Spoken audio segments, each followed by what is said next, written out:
Decreto dignità e manovra economica del governo, piccole e medie imprese della Marca Trevigiana sempre più sul piede di guerra, l'attacco dei vertici del mondo artigiano, voto zero per il decreto. Rimasti in silenzio davanti al giudice questa mattina il carabiniere arrestato per presunte richieste di denaro ai commercianti, ma si sta valutando una deposizione spontanea davanti al pubblico ministero. Paura questa mattina per una quarantenne investita in bicicletta da un'auto lungo via Bergamo, Montebelluno alla sbandata dopo che la macchina era stata urtata da un'altra vettura. Dopo la protesta dei residenti di via Bianchini che da un anno e mezzo chiedono l'istituzione di un assenso unico, interviene il sindaco Conte, allo studio dice una nuova viabilità per Santa Buonanuova. Olimpiadi invernali 2026 sempre più vicina alla decisione sulla candidatura italiana prevista per venerdì, l'annuncio del sottosegretario Giorgetti che sul ruolo del governo è lapidario. Sta meglio il 22enne colpito dall'arresto cardiaco in un'azienda di Gaiarini e salvato con il defibrillatore dai colleghi. Intanto sabato il SUE 118 sarà in piazza per mostrare come utilizzare questo apparecchio. Trasporto pubblico, MOM punta a creare un nuovo hub periferico di interscambio ferrovia-gomma per sgravare la città dal traffico pendolare. Via libera anche la riattivazione dell'ex stazione di Santi 40.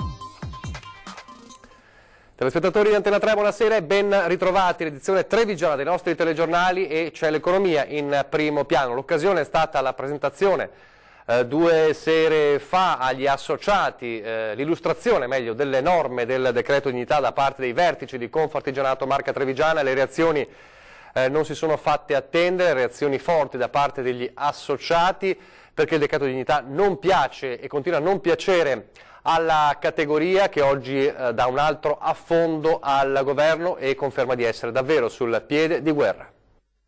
Dovesse dare un voto a questo decreto dignità? A zero assolutamente, perché oltre ad essere complicato e dannoso ha dietro una filosofia di una ideologia che pensavamo fosse caduta col muro di Berlino, perché demonizzare l'impresa credo sia una delle peggiori cose che possono essere fatte, perché il lavoro non si fa per decreto, il lavoro sono le imprese che lo fanno e i lavoratori, e noi invece questa filosofia incentiva il reddito di cittadinanza, che vuol dire che tu puoi far meno di lavorare e stare a casa. Se qualcuno pensava che le posizioni di apertura di Confindustria Veneto di questi giorni nei confronti del governo fossero tali anche per le piccole e medie imprese della Marca, si sbagliava di grosso.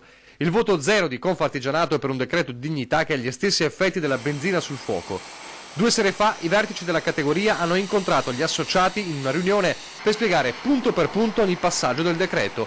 È ne risultata una mezza rivolta della platea. Purtroppo questo decreto di dignità sarà una complicazione, soprattutto sui picchi di lavoro, perché se io vado a irrigidire le norme, chiaramente vado contro quello che è la necessità oggi del mercato e dell'impresa. Se c'è una cosa certa di questo decreto, che aumenteranno i contenziosi tra dipendenti e imprese. Irrigidimento delle regole e giungla burocratica, lo scenario per i prossimi mesi tracciato da Confartigianato è grigio se non nero. Noi abbiamo un lavoro oggi e una necessità delle nostre imprese che hanno picchi di produzione e hanno non sicuramente una linearità come farebbe piacere anche all'imprenditore, e quindi per soddisfare questa flessibilità abbiamo bisogno anche di regole sul lavoro che lo permettano. Mai avuto pregiudizi, sottolinea Sartor, con i precedenti governi applaudimmo il Jobs Act e facemmo la guerra alla manovra fiscale.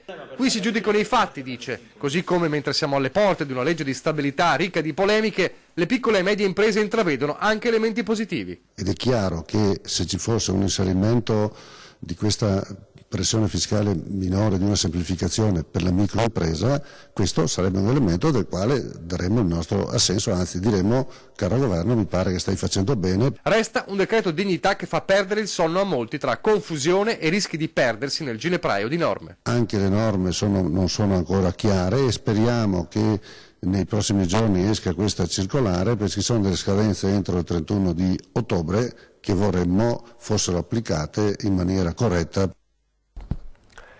La cronaca giudiziaria adesso, perché torniamo a parlare del carabiniere accusato di aver chiesto il pizzo ai commercianti cinesi a Castelfranco. È rimasto in silenzio davanti al giudice questa mattina il militare arrestato per le presunte richieste di denaro ai commercianti della Castellana al fine di evitare controlli e sanzioni, ma si sta valutando una deposizione spontanea davanti al pubblico ministero. Si è avvalso della facoltà di non rispondere questa mattina in tribunale a Treviso davanti al GIP Gianluigi Zulian il 57enne brigadiere dei carabinieri in servizio alla compagnia di Castelfranco Veneto arrestato con l'accusa di aver chiesto a commercianti e imprenditori cinesi denaro per evitare controlli e sanzioni a carico della loro attività. Il militare, attualmente ai domiciliari, era affiancato dal suo avvocato, il penalista Luca Dorella.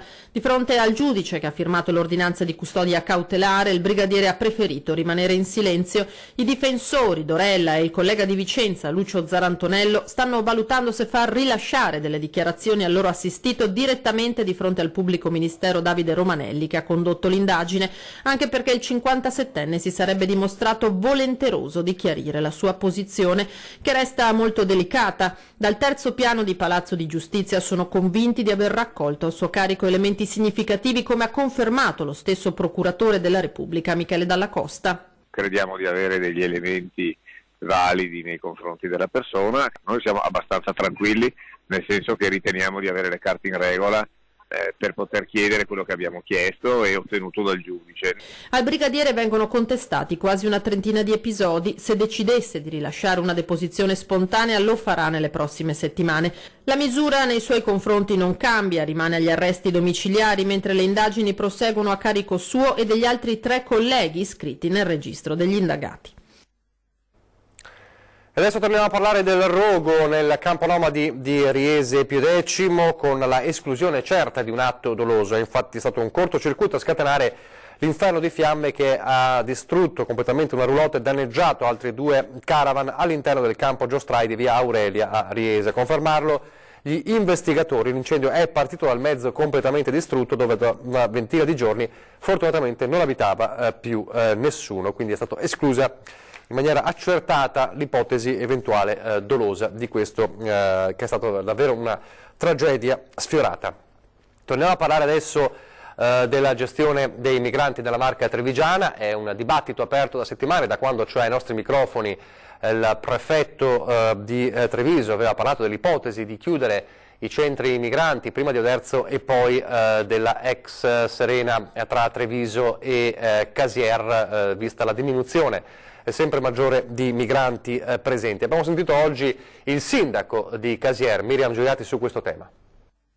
A qualche giorno dalle dichiarazioni del prefetto Maria Rosaria Laganà sulla possibilità di chiudere i 2 centri di accoglienza di Oderzo e Dosson, la questione continua a far discutere, non tanto sulla mera decisione, ma sulla priorità di pensare prima all'ex caserma in riva al Monticano e solo dopo alla caserma Serena. E devo dire che averla preso che prima si parla di Oderzo e dopo della caserma Serena mi ha fatto un po' riflettere. Dopo so che le condizioni di Oderzo sono molto peggiori di quelle che sono all'interno della caserma Serena. All'ex Danusso i 280 migranti vivono in tendoni, situazione a dir poco precaria soprattutto dopo l'incendio scoppiato ieri a Cona, proprio in una struttura simile dove, lo ricordiamo, sono rimasti intossicati anche 2 ospiti.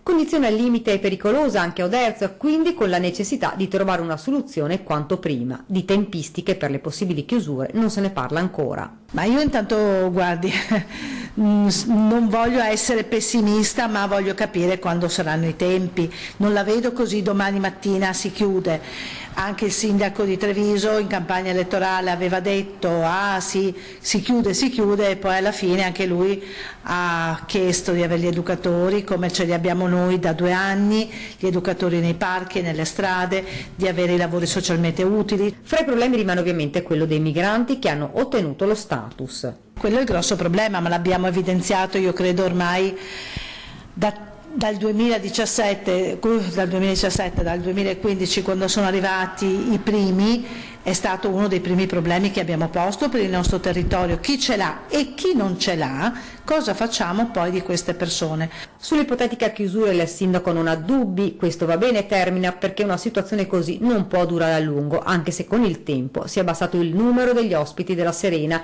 che da 700 sono passati a meno di 400, ma non è una condizione che può andare avanti per sempre. Sull'altro fronte di dibattito, quella relativo alle dichiarazioni, all'annuncio meglio del Ministro dell'Interno Salvini 2 giorni fa a Palazzo Chigi, parlando dell'obiettivo di chiudere i campi Rom entro la fine della legislatura, campi Rom 0 entro 5 anni, un dibattito che divide in qualche modo anche i trevigiani. Smantellare entro i prossimi 5 anni tutti i campi rom, a dirlo il ministro Salvini. Non solo, ma i vertici veneti del Carroccio spingono il piede sull'acceleratore verso la chiusura dei campi. Sulla questione abbiamo sentito i trevigiani, cittadini divisi. Che ha fatto bene. Ma dove andranno queste persone?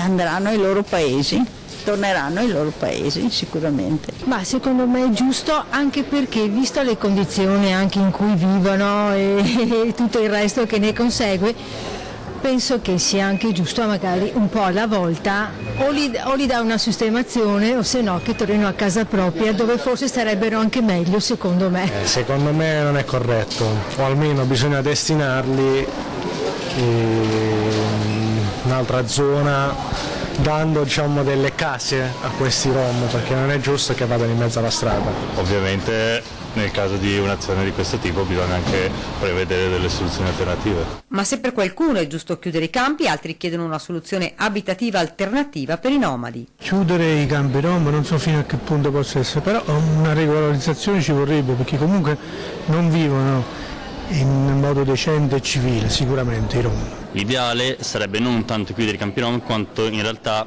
abilitare determinate zone alla loro abitazione fondamentalmente, così che possano integrarsi con la società, evitare di incentivare appunto la criminalità. E non sono d'accordo neanche su questo, detto così. Cioè, io sono d'accordo che sono problemi.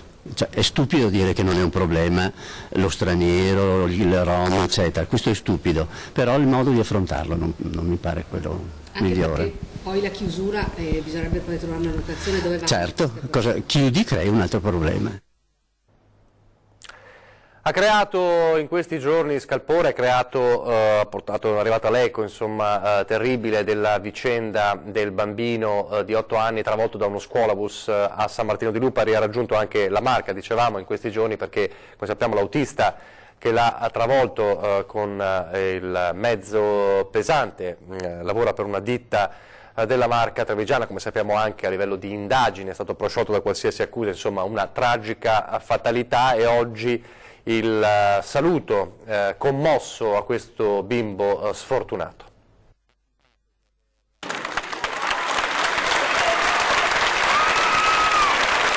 Ciao Martin, eri molto simpatico, mi piaceva molto giocare con te. Sono le scritte sui biglietti che i compagni di classe hanno attaccato ai palloncini che si sono alzati in cielo al termine dell'ultimo saluto a Martin, il bimbo di 8 anni ucciso da una scuola bus giovedì scorso mentre stava tornando a casa in bicicletta.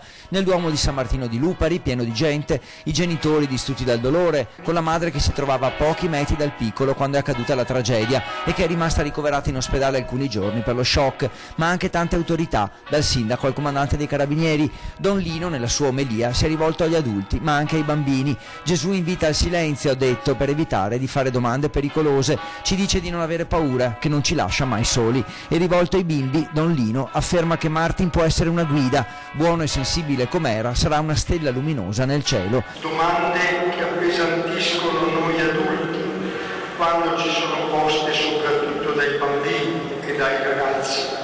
Il sindaco ha proclamato il lutto cittadino, chiusi gli uffici pubblici, chiuse le scuole, bandiere a mezz'asta, fiocchi neri esposti in tutto il paese. Nulla ci potrà mai restituire Martin, ha detto il padre nei giorni scorsi, mentre il pubblico ministero ha aperto un fascicolo sulla posizione dell'autista dello scuolabus, ma poi l'ha subito archiviato perché sembra proprio che fosse impossibile per lui evitare l'impatto. Il bimbo è scivolato proprio mentre passava il bus, una tragica fatalità che rende ancora più drammatico l'accaduto. E ha fatto temere il peggio l'incidente che questa mattina a Montebelluna ha coinvolto una ciclista. Il sinistro all'altezza dell'incrocio tra via Bergamo e via Vivaldi. La donna in sella alla bicicletta, una quarantenne di origini straniere, è stata investita da un'auto. Le sue condizioni sono apparse critiche, ma il quadro è via via migliorato. Sul posto sia l'elisoccorso del SUE 118 che un'ambulanza. La ferita è stata trasportata al Cafoncello, fortunatamente non è in pericolo di vita. Restano gravi invece, in gravi condizioni restano stazionarie, ma appunto gravi, in prognosi riservata la bimba di 4 anni che ieri pomeriggio è stata travolta da un'auto a Sernaglia della Battaglia mentre attraversava la strada. Rimangono gravi le condizioni della piccola di 4 anni che ieri è stata travolta da una macchina. La bimba, appena uscita dalla scuola materna, era con la mamma che la teneva per mano. Ad un tratto è riuscita a divincolarsi ed ha attraversato improvvisamente la strada, proprio mentre in quel momento stava sopraggiungendo una macchina. L'auto, condotta da una quarantenne di Valdobbiadene, non è riuscita a frenare in tempo e l'ha travolta. La bambina di origini cinesi ha sbattuto violentemente la testa a terra e le sue condizioni sono apparse subito gravissime. Le urla disperate della mamma e la chiamata immediata al suo M118. Trasportata immediatamente con l'elicottero al Cafoncello, è stata ricoverata in prognosi riservata nel reparto di neurochirurgia. La strada via Roma è stata chiusa al traffico per permettere i soccorsi, sul posto la polizia locale ed i carabinieri. Parliamo di infezioni e di ricoveri all'ospedale di Treviso. Questa volta però non parliamo di West Nile ma di malaria, una decina di casi negli ultimi giorni.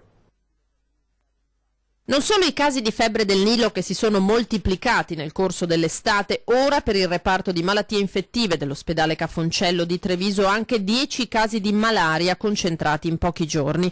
2 dei pazienti sono in condizioni giudicate gravi ma non rischierebbero la vita. Quanto all'origine del contagio, tutti e 10 sono reduci da viaggi in paesi a rischio, in particolare paesi africani. A distanza di circa una settimana dalla puntura della zanzara infetta si sono presentati al pronto soccorso con sintomi importanti: nausea, vomito, diarrea e febbre elevata. Cittadini stranieri rientrati per un periodo in patria e quindi tornati in Italia, oppure lavoratori italiani in trasferta che una volta a casa hanno manifestato i primi sintomi e che evidentemente non si sono sottoposti a un'adeguata profilassi, come invece raccomandato in caso di viaggi esotici, che ridurrebbe drasticamente la casistica. Malaria, malattia potenzialmente mortale nella forma più aggressiva ma generalmente curabile se diagnosticata per tempo e tenuta sotto stretto controllo, così da evitare conseguenze permanenti sull'organismo. Ora parliamo delle Olimpiadi invernali 2026 e sempre più vicina la decisione sulla candidatura italiana, una decisione prevista per venerdì. Lo ha annunciato oggi a Roma il sottosegretario alla Presidenza del Consiglio Giorgetti, che sul ruolo del governo è stato molto chiaro. Se mi si chiede Milano o Cortina può stare in piedi, io ho detto, lo ribadisco, può stare in piedi se dimostreranno di poter in qualche modo garantire loro l'organizzazione dell'evento, poiché il governo in quel caso si limiterebbe, diciamo così, a dare il beneplacito, ma evidentemente non a sostenere gli oneri finanziari. Questa è la sintesi della situazione al momento. Lapidario, il sottosegretario alla Presidenza del Consiglio dei Ministri non lascia spazio a interpretazioni. Tramontata la candidatura a tridente per le Olimpiadi invernali 2026 e quello in ballo separatamente, il duo Milano-Cortina da una parte e Torino dall'altra, resta un punto fisso: il governo non aprirà i cordoni della borsa. Veneto e Lombardia, nel caso di Cortina e Milano, dovranno contare solo sulle proprie forze. Ormai la decisione è alle porte, domani il Consiglio dei Ministri. Credo che alla fine, entro venerdì, una posizione definitiva sul punto ci sarà. Poi io immagino che il Presidente del CONI debba partecipare alla riunione del CIO in Argentina e qualcosa dovrà pur dire, quindi prima di allora si metterà un punto fermo. La posizione del governo, ha precisato Giorgetti, al di là delle posizioni di simpatia, l'ho riassunta chiaramente. C'è una proposta del CONI a cui è stata chiesta la condivisione senza se e senza ma, che però non è arrivata. Ora ci sono altre iniziative che devono puntare sulle proprie risorse e la propria capacità organizzativa. E per il Veneto arriva la mano tesa del Friuli Venezia Giulia. Il governatore Massimiliano Fedriga ribadisce che un asse leghista con i vicini di casa è possibile. Ho sempre fatto il tifo per eventi sportivi di questa portata perché producono investimenti e anche un ritorno economico per i territori, dice Fedriga. Mi auguro che Lombardia e Veneto ce la facciano, le Dolomiti sono anche nel nostro territorio, quindi anche io sono disponibile a dare una mano. Intanto le lancette dell'orologio corrono. Tutto in 48 ore per la candidatura italiana verso il sogno delle Olimpiadi 2026. Adesso una brevissima pausa pubblicitaria.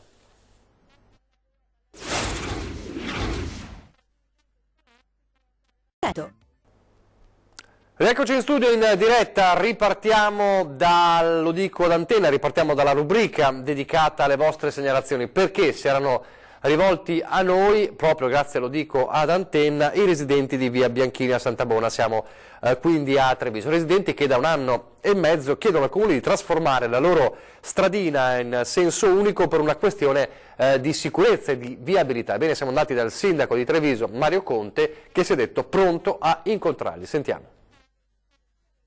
Avevano detto che passavano, che prendevano provvedimenti, però da che abbiamo consegnato la carta adesso è già un anno e non si vedono risultati.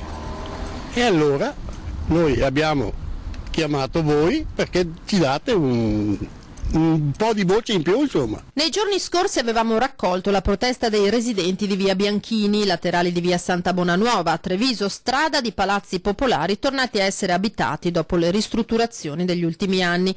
Famiglie con bambini e un problema di sicurezza, niente marciapiedi, niente pista ciclabile e la stradina usata spesso e volentieri come scorciatoia da automobilisti che non ci pensano neanche a sollevare il piede dall'acceleratore. Un anno e mezzo fa una raccolta firme, poi in primavera l'ordinanza della polizia locale che dava il via libera all'istituzione di un senso unico e del limite dei 30 all'ora. L'impegno a installare la nuova segnaletica entro agosto, ma con ottobre alle porte ancora non si è visto nessuno. E così abbiamo girato l'appello dei residenti al sindaco Mario Conte, che annuncia che una nuova viabilità per il quartiere è già allo studio. Mi sono procurato la raccolta firme che non era arrivata sulla mia scrivania perché era arrivata un anno e mezzo fa nella scrivania dell'allora sindaco Manildo.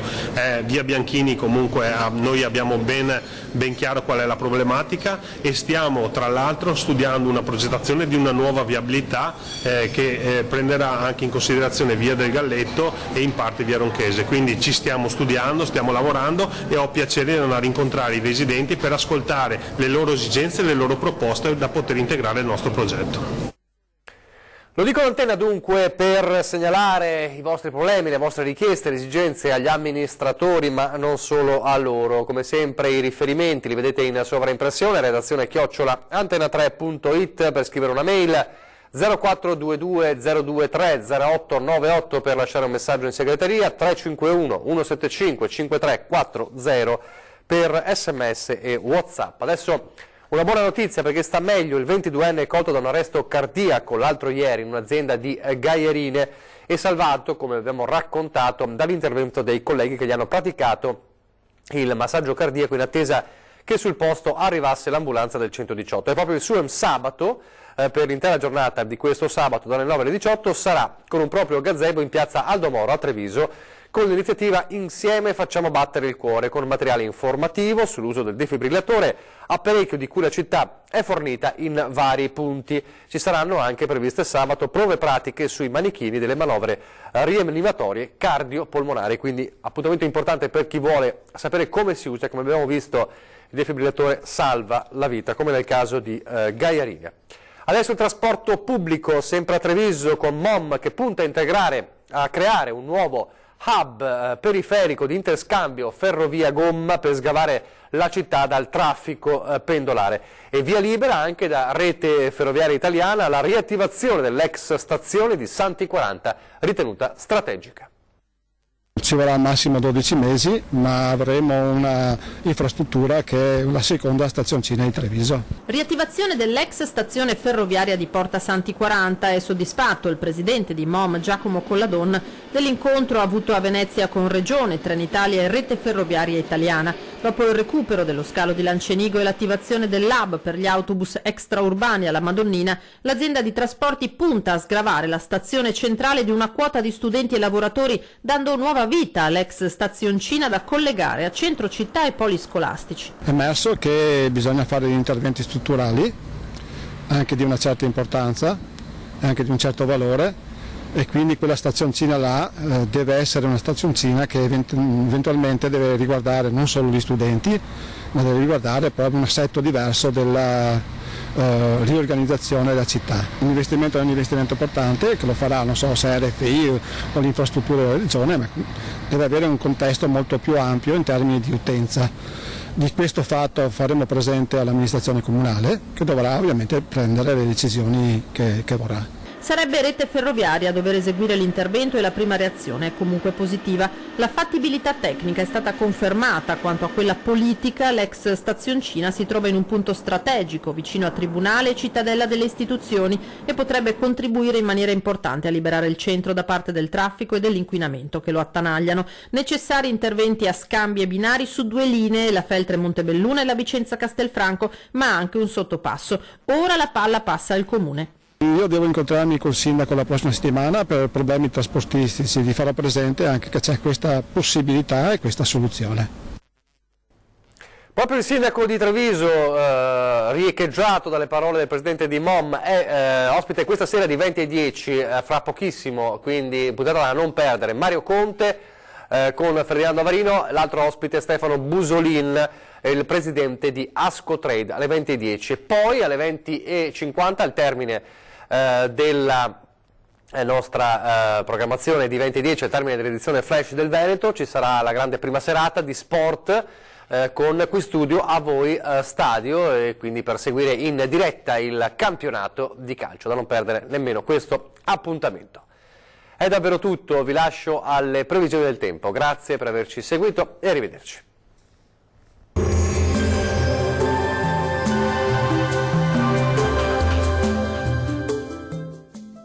Vacil Frutta, Adriatica, la Valle dei Sapori, un nuovo mondo alimentare. Avacil di Breda, Treviso. Ben ritrovati al meteo. Bel tempo sulle nostre regioni e temperature in generale ripresa, ma vediamo il dettaglio. Sul Veneto, come detto, la giornata sarà caratterizzata dal bel tempo. Sulla nostra regione, dunque, sarà ampiamente soleggiato, con il cielo che sarà sereno su tutti i settori. Non sono previste precipitazioni degne di nota. Temperature in aumento, con minime comprese tra 5 e 9 gradi, valori massimi oscillanti invece tra 21 e 24 gradi circa. Diamo ora uno sguardo al Friuli Venezia Giulia. Poche novità, anche sulla nostra regione dominerà il sole ovunque grazie alla presenza dell'alta pressione. Ampio soleggiamento dunque, con cielo sereno e sgombro da nubi su tutte le province. Non sono attese piogge. Temperature in lieve aumento, con minime comprese tra 5 e 8 gradi, massime oscillanti invece tra 21 e 24 gradi circa. Vediamo infine la situazione del Trentino Alto Adige. Non cambia di molto la previsione, bel tempo anche sulla nostra regione, sarà dunque asciutto e stabile e anche ampiamente soleggiato su tutti i settori, con il cielo che si presenterà sereno o al massimo velato. Temperature minime tra 5 e 6 gradi, massime compresi invece tra 27 e 31 gradi circa. Dal meteo di Antenna 3 per ora è tutto. Arrivederci.